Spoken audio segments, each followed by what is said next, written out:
This week in the Missouri Senate, we review more of the legislation making its way through this Senate year. Joint Resolution number 1. Part of Monday afternoon and evening was spent on Senate Joint Resolution 1.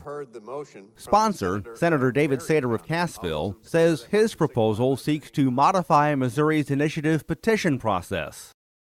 It was envisioned as both difficult and rare. Currently, it is neither.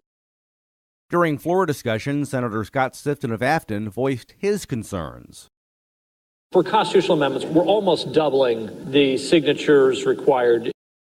Senate Joint Resolution 1 has been set aside for future consideration. Senate Bill 292. Tuesday afternoon turned into overnight with more than 10 hours spent on Senate Bill 292, legislation that would modify provisions relating to elementary and secondary education. Senator Bill Eigel of Weldon Spring is the sponsor. We want a mechanism to provide accountability for the bad schools and a mechanism to provide expansion for the good ones. Senator Lauren Arthur of Kansas City used to work at a charter school. Why don't we instead look at what the source of these problems are and work from there? Senate Bill 292 is held over for future dialogue. Senate Bill 44.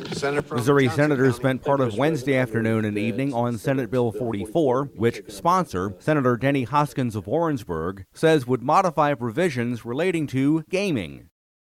Currently in the state of Missouri, it is illegal to do sports betting.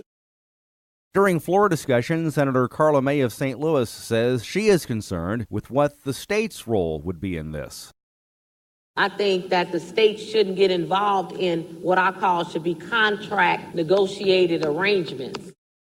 Senate Bill 44 has been set aside pending further discussion. We're still working on the bonding proposal. We're all discussing the best path forward. Missouri Senate President Pro Tem Dave Schatz of Sullivan says another critical issue this session, transportation funding, has come down to the governor's versus the Missouri House of Representatives recommendation.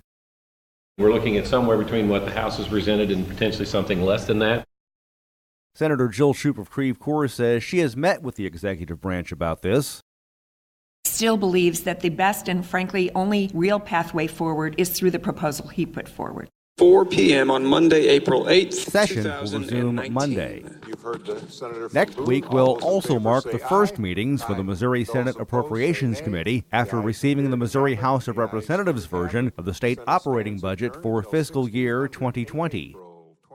And remember, you can follow these and other issues facing the Missouri Senate by visiting our website, senate.mo.gov. Reporting from the state capitol, I'm Dean Morgan.